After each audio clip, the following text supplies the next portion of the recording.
अफगानिस्तान में पाकिस्तान ने international law को तोड़ा है।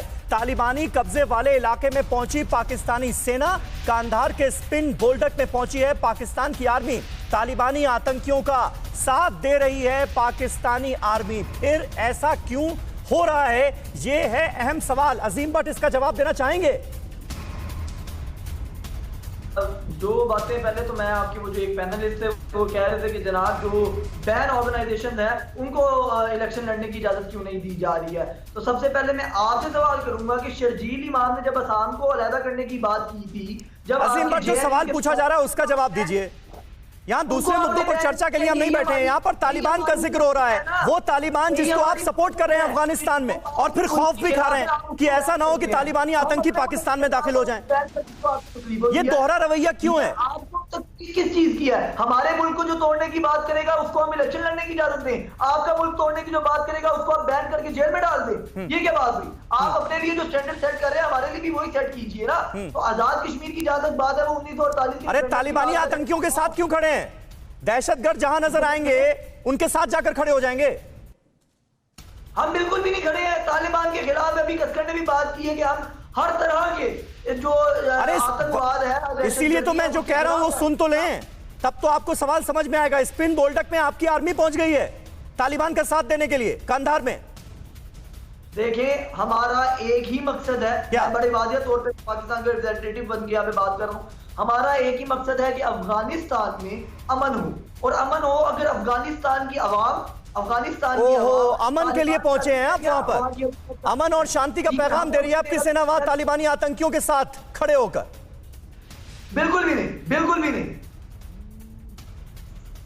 अच्छा, बिल्कुल भी नहीं। चलिए अब इससे ज्यादा लग रहा है कुछ बोलने के लिए है नहीं। बोरा साहब, इससे ज्यादा कुछ बोल सकते भी नहीं है और बोलने के लिए कुछ है भी नहीं, ऐसा लग रहा है, क्योंकि तस्वीरें तो हम दिखा रहे हैं। स्पिन बोल्डक में पाकिस्तानी आर्मी तालिबानी आतंकियों के साथ नजर आ रही है, और दूसरी तरफ खतरा भी जताया जा रहा है कि ऐसा ना हो जी तालिबानी आतंकी घुस आए, यहां खतलो गारत मचा दें पाकिस्तान के अंदर आकर। ये तो बिल्कुल साफ जाहिर है कि स्पिन बोल्डक एक बहुत ही महत्वपूर्ण बॉर्डर क्रॉसिंग है। वो तालिबान ने उस पर कब्जा किया, पाकिस्तान ने उनकी मदद की है।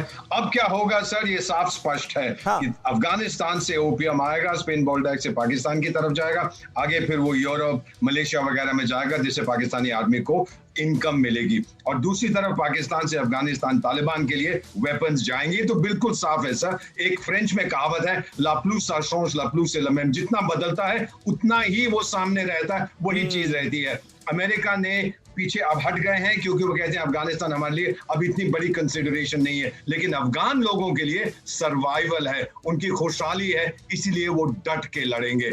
मैं इतना आपको बता देता हूं, अगर आज रेफरेंडम हो अफगानिस्तान में, मैं तो वहां का हूं सर, मेरे ग्रैंडफादर का जन्म गजनी में हुआ था, कई बार वहां गया हूं। अगर आज रेफरेंडम हो तो 100 में से 99 अफगान कहेंगे कि हमें तालिबान पसंद नहीं है। इट इज द फियर, डर है जिसके कारण वो उन्हें स्वीकार कर रहे हैं। और पाकिस्तान ये उस दिन समझेगा जिस दिन हमारी धरती जो है वो जाके चंद्रमा के साथ मिल जाएगी। ये ऑब्सेशन है उनका स्ट्रेटेजिक। ब्रिगेडियर दत्ता, ऐसे में अफगानिस्तान का मुस्तकबिल नजर क्या आता है आपको? क्योंकि ये तो हकीकत है कि तालिबान का प्रभुत्व बढ़ता जा रहा है, और दावा यह किया गया कि 85% इलाकों पर हमने कब्जा कर लिया है, 15% सिर्फ बाकी हैं, नजर काबुल पर है।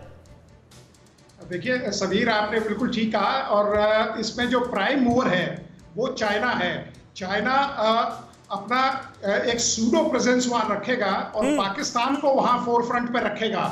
और क्योंकि चाइना जानता है कि 2 सुपर पावर्स वहां फेल हो चुकी हैं, लेकिन चाइना का जो अपना इन्वॉल्वमेंट है या उसके स्ट्रेटेजिक इंपॉर्टेंस या इंटरेस्ट है, वो ये चाहेगा काबुल पेशावर जो हाईवे है उसको वो सीपीईसी से जोड़ना चाहेगा, और सीपीसी से ग्वादर जो आपका पोर्ट है वहां से वो अपनी जो सामरिक सामान है या जो स्ट्रेटेजिक जो सामरिक सामग्री है उसका मूवमेंट है उसको इंश्योर करेगा।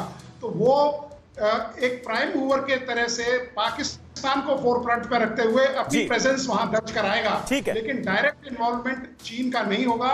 इसीलिए पाकिस्तानी सेना आप देखिए तालिबान को सपोर्ट करती हुई दिखाई दी गई है, और जैसा बोरा साहब ने बताया और वाजे किया है, ये ब्रिगेडियर दत्ता बहुत अहम बात आपने की, और ये चीन, पाकिस्तान और तालिबान का ये जो गठजोड़ है, इसे